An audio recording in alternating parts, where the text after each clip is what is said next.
Namhlanje sizokhuluma ngendaba ethi ungavumi ukunyakaziswa izimo phakathi kwazo. Ma ithuba nesikhathi ngesakho umlaleli nangu yena nasindlela. Namhlanje kuseni ngicela ukukhuluma nomlaleli ekhaya. Nithi mina asingakunyakazisi izimo phakathi kwazo. Isimo masifika empilweni yomuntu sifika siyadlula. Asikho permanent kodwa isitha senza izimo zibonakala engazothi izi-permanent zibe zingekho permanent. Uthi uJobe 42 verse 2 kodwa lingevinjwe iqebo lakho. Engifuna ukukusho ukuthi uJobe makakhuluma lamagama lithi izwi lenkosi bekaphakathi kwesimo naye. So umuntu makaphakathi kwesimo kunezinye ikhathi where we tend to forget nokuthi uNkulunkulu khona. But the amazing part ukuthi uNkulunkulu uhlala khona noma ngabe izimo zinjani kodwa uNkulunkulu uhlala thembekile wena kufika ukufa empilweni yomuntu kodwa uNkulunkulu uthembekile. So uJobe was reminding abangani bakhe ukuthi I know but iqebo lakhe empilweni yami akekho umuntu ongalivimba. It doesn't matter ukuthi isimo engibhekene naso sinjani kodwa akekho ongamelana neqebo likaJehova. Meaning even if isimo sikhona iqebo likaJehova lohlala liphumelela. Uthi u1 Corinthians 10 verse 13 Loke nehlelwa yikho anehlelwanga yinto engehlela abantu kodwa uJehova uthembekile oyakuthi kanye nokulingwa anenzele indlela yokuphepha nize nibe namandla okuthwala. uJob uthi iqeba angeke livinjwe umuntu. Ubathi abaseKorinte uNkulunkulu isimo sesikhona. Okuqala nje lesimo akusiyinto entsha but yinto ehlala iba khona yehlela abantu. The most important thing lithi izwi lenkosi lento ekwehlelayo phakathi kwayo kunoJehova. Hayi uJehova nje kuphela kodwa kunoJehova othembekile. Akathembekanga kuphela uJehova kodwa lithi izwi lenkosi oyakuthi kanye nokulingwa phakathi kwaloko kulingwa akwenzele indlela yokukuphepha uze ube namandla okukuthwala. Meaning whatever that you're going through uNkulunkulu ngaphakathi kwaleso simo akekho kuphela ngaphakathi kwesimo kodwa uNkulunkulu he's also making a way for you ukuthi ukwazi ukudlula. Ake sithi ubheka indaba kaJosefa. uJosefa waqoqa indaba yephupho eqoqela ubabakhe nabafowabo kwasuka inzondo ngenxa yephupho. Abafowabo baze baqamba iqebo lokuthi bathathe uJosefa bayomthengisa abanye bafuna ukumbulala kodwa egcineni bathatha isinqumo sokuthi abathathe uJosefa bayomfaka emgodini. Mabathatha uJosefa bemfaka emgodini uJehova wenza indlela ngoba ushilo yena ukuthi uyayenza indlela and iqebo lakhe lingevinjwe umuntu. Mabathatha uJosefa bamfaka emgodini uJehova weza neqebo. Makeza neqebo uJosefa wathi no uNkulunkulu wathi no umgodi angeke kube enough. So ngifuna ukuthi bamkhiphe emgodini bamthengise. Mabamthatha bamthengisa Jehova waqhamuka laba bamthengayo Jehova wathi niyommikisa kwenye indawo kodwa nizommikisa eGibhithe. So uJobe makathi ngiyazi inkosi ngenza konke kodwa lingevinjwe iqebo lakho. Everything beyenzeka phakathi kwesimo uJosefa yephakathi kwaso. uNkulunkulu was there every step of the way. uNkulunkulu wayekade enza indlela yokuthi uJosefa afakwe emgodini akhishwe emgodini athengiswe sekathengisiwe. uNkulunkulu futhi owavuma ukuthi uJosefa kaye eGibhithe ngoba uNkulunkulu wazi okungaphambili. uNkulunkulu wazi your destiny. So uNkulunkulu uvuma ukuthi uJosefa athengiswe eGibhithe ngoba bekazi ukuthi iphupho lakhe liyofezeka eGibhithe. Abakibo bebangazi abafowabo bona bebaqabanga ukuthi yinzondo kanti beyitshalwe uNkulunkulu ngoba ukuziphupho liphumelele bekubiza ukuthi uJosefa suke kwabakibo. Yingakho ngithi mina ekseni konke okwehlela umuntu empilweni yakhe ubunzima abhekene nabo izimo ezibhlungu Jehova uyazi ngazo. Akazi namhlanje kodwa kwasekuzalweni kwakho uNkulunkulu wayevele azi ukuthi wena you will go through all of this because yena he knows your destiny.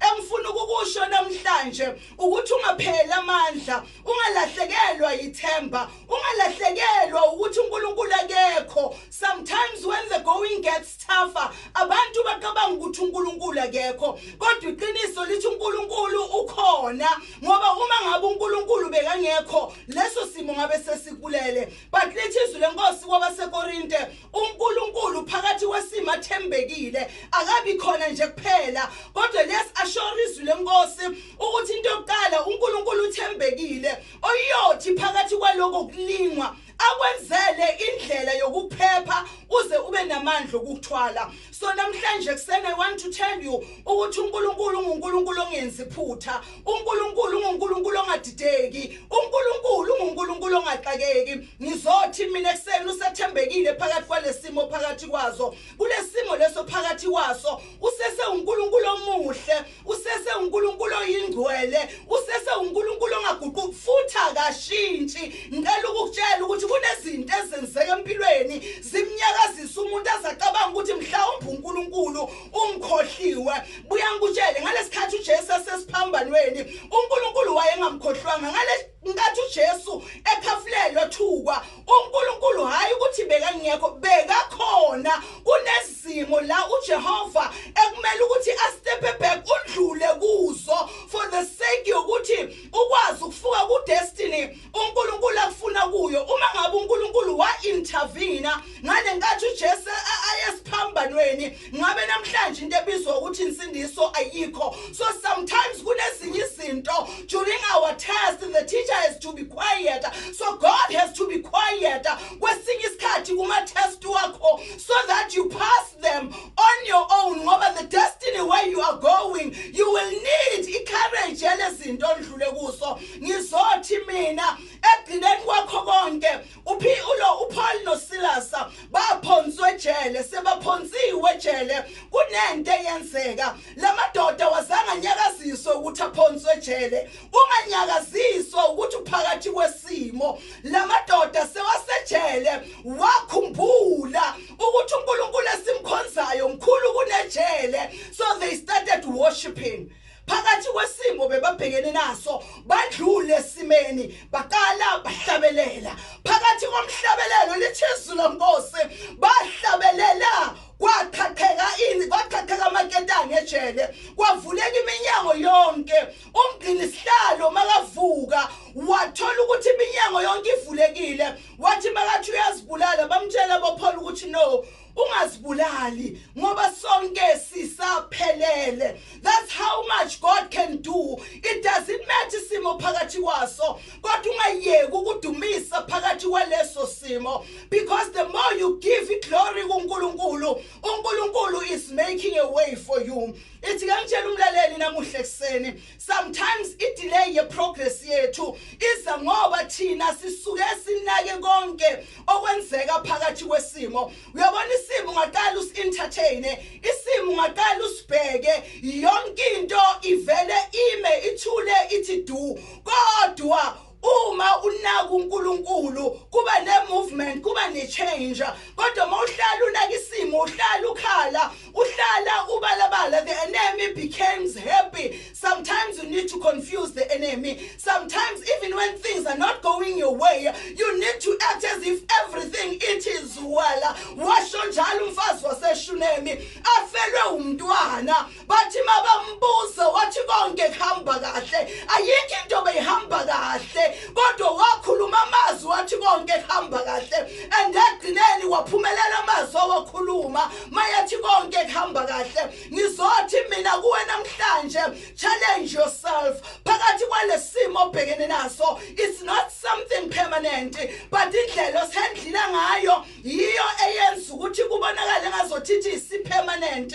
Ngizothi mina kuwe namhlanje kuseni kungusonto, challenge yourself. Omunye uyeke nokuya enkonzweni, omunye uyeke nokhonza. Inkinga ikuphi na? Inkinga isekutheni ucabanga ukuthi it is over, uNkulunkulu akasenandaba nami, uNkulunkulu akangikhathaleli. Uma ngabe uNkulunkulu akhona wayikufa abantu, uma ngabe uNkulunkulu akhona wayikwenzeke lezinto ezenzekalayo. ngicela ukutshela lesimo esikwehlelayo fanele sikwehlele ngoba vele sibhekene nawe ngoba vele siku destiny yakho uma ngabe uJesu engazange afe ubani omunye bekazofa ukuze abantu bakhululeke so konke ukukwehlelayo akusiyiphutha before you were even formed in your mother's womb God know about you and God knew your destiny uNkulunkulu bekayazi indlela yakho buya ngikutshele it doesn't matter ukuthi ubani wenzeni kuphi noma ngabe bebangathi you witchcraft noma bebangathi abantu bakufela umona noma bebangathi abantu bakubulalela umntwana into ebalulekile ukuthi uNkulunkulu ukuvumele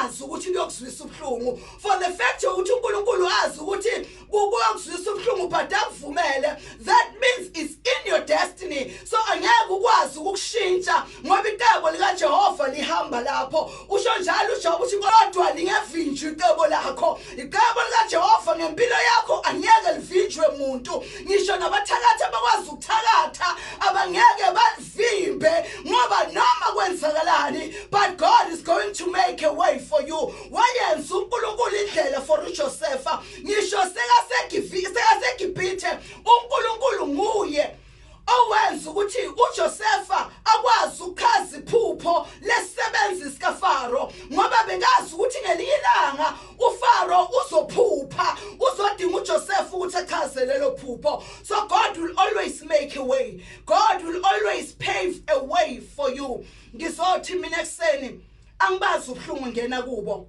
or angibazi ubhlungu ndlula kubo but no pain is bigger than the love of God uthando lukaNkulunkulu is bigger than any other thing kulesikhathi obhekene naso kulobhlungu lobu obuzwayo nizothi mina qikelela ukuthi awusuke endumisweni when we give God the glory his blessings and his joy comes down to us ngizothi mina kukude la uyakhona kunala wena ubuya khona don't give up don't throw the towel it is not over yet khumbula unguNkulunkulu wenyama yonke futhi uthi umhlabeleli akayi kuvuma unyawo lwethu lushelele bese kunalomhlabelelo hamba leinsuku othi Nkosi siyohluleka ngokwethu thatha indawo yakho maybe this is the moment and this is the time where you need to say God I cannot do it on my own baba ngeke ngikwazi ngokwami but carry me through it all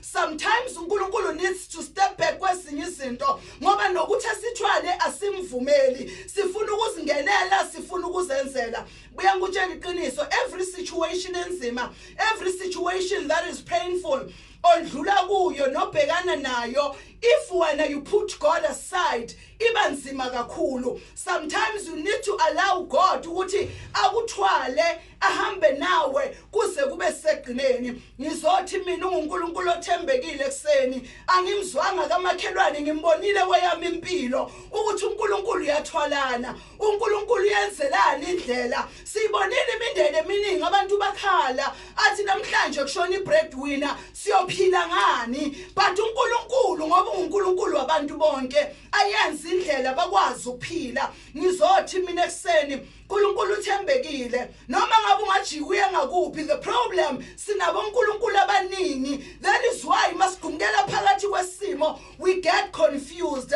so namhlanje ngifuna ukutshela ukuthi munye uNkulunkulu othembekile uNkulunkulu baba emaphakadeni nasemazulweni namhlanje kuseni I am here to tell you ukuthi it is not over until God says so it is not over until uNkulunkulu athi kuphelele amakhawa sendulo amthemba mawukhumbula uAbrahama uNkulunkulu wathi thatha indodana uzongenzela umhlatshelo kodwa bheka uAbrahama ukuthi uNkulunkulu bekamthemba kangakanani lithi izwi lenkosi uAbrahama wakhuphuka intaba makafika la ayoyenza khona umhlatshelo watshela inceku zakhe wathi lindani la size sibuye uAbrahama bekabuya nobani ngoba uAbrahama bekatsheliwe ukuthi uyenza umhlatshelo so Abrahama he knew ukuthi I'm not serving a selfish God phakathi kwesimo bekakuso wadlula kuko konke uNkulunkulu akukhulumile ndakazange amphikise kodwa uAbrahama wakhuluma ukuphila wathi mina nendodana yami we are coming back ngoba bekamazi uNkulunkulu wakhe ngizothi mina ekseni kanti wena yimuphi lo uNkulunkulu omthembile yimuphi lo uNkulunkulu ombhekile yimuphi lo uNkulunkulu oncike kuye sowuzithola uphithizela kangaka abantu bazokumikisa lena le ugcina ungatholanga isolution kodwa kudinga ukuthi uncike uNkulunkulu omkhonzayo kudinga ukuthi kuncike kuNkulunkulu ohleli kuye uma unabo uNkulunkulu abaningi you will be confused uma unabo uNkulunkulu abaningi you will never know the right way but you need to have one God yilo wanikela ngendodana yakhe ezelwe yodwa ukuba yiloyo naloyo kholwa yiyo angabhubhi kodwa benophilo kuphakade ngizothi mina namhlanje awukafike egcineni it is not yet over yet God is faithful uNkulunkulu uthembekile namhlanje I am here to encourage you ukuthi indoda eyathathelwa abantwana indoda eyathathelwa imfuyo kodwa yakhipha igama yathi Inkosi ngingenza konke kodwa lingevinjwe icebo lakhe empilweni yami whatever plan God has about your life lithi izwi lakho unecebo lokuphumelelisa unecebo lokuthi impilo yakho ibe yinhle and when God has spoken uNkulunkulu akajike emazwini wakhe uJobe he knew ukuthi Inkosi nanoma kunje empilweni yami nanoma sengishaywe ngeyilonda ngahlala emlotheni nanoma abantu bengibasiza sebangijikele kodwa lakhe icebo ngeyami impilo ngeke simakade lishintshe uNkulunkulu sometimes kunabantu ekumele ba-expose empilweni zethu ngoba makathi yena bashifte wena uyamelana nako so kwesinye isikhathi uzokufaka phakathi kwesimo ukuze I-expose your surrounding ukuze I-expose abantu ophila nabo ukuthi bayingozi kangakanani sometimes we are in troubles today because of the people we love because of our surrounding because of the people esithi basibabheka sithi we cannot live without them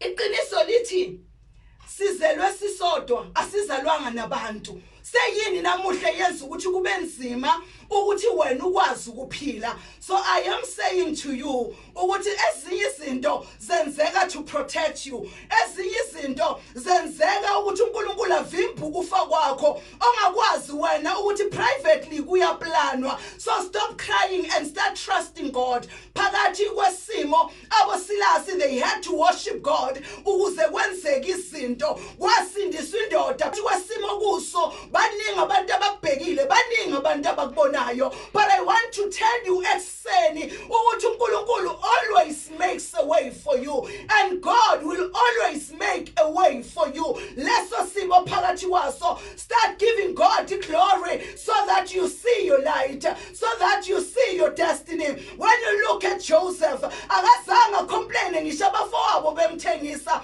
akazange sole lutho I want to say to you namhlanje ukuthi uNkulunkulu he makes a way no matter how dark the situation is all beautiful things zikala la kunobunyama khona when there is darkness all beautiful things they start right there so yekela ukuloku balabale yekela ukuloku sola yekela ukukwenza zonke lezi zinto zenzayo and just know that God is paving a way for you that God is making a way for you and it's going to be difficult for uNkulunkulu to make a way for you uma ngabe wena ubhizi ubalabala ubhizi usola right now the only thing that you need God to intervene mlalele ekhaya ngicela ukuthi on this moment can I pray with you mlalele ekhaya can we just call upon the Lord wherever you are la ungizwa khona I know ukuthi God has a purpose with your life that is why he made sure this morning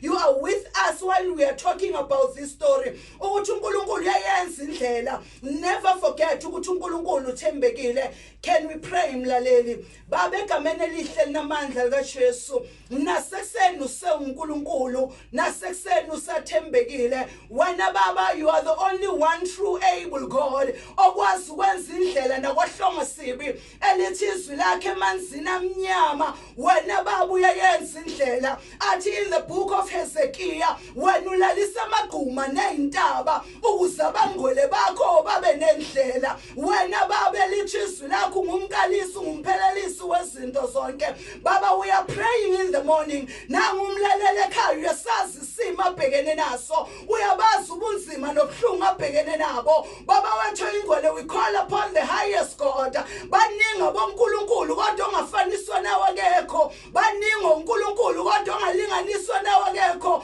baba we pray in the name of Jesus ukuthi intervene empilweni yomlaleli wena baba unekhambi laso sonke isimo umuntu akwazi ukudlula kuso isimo umuntu adlula kuso usuka wena simakade usasi yingakho baba we call upon your highest name ukuthi baba this moment intervene umenzele indlela phakathi kwesimo phakathi kwaso uNkulunkulu othembekile namhlanje abasendulo bakuthemba bazange badangale namhlanje siyakunxusa we invite you ukuthi baba thatha indawo yakho uphinde uvele ungene uthathe wenza umsebenzi baba sinayo uNkulunkulu esingancika kuye ngaphandle kwakho ngakho baba we give you glory and honor while you are making a way for umlaleli while baba wethu ingcwele ya paving a way for umlaleli ngegama lika Jesu konke abhekene nako mvula amehlo ukuzabona ubuhle bezulu lakho baba kuyakho uNkulunkulu ofana nawe nasekuseni uthembekile kawozeli kawulali we give you glory we give you honor in the name of Jesus Christ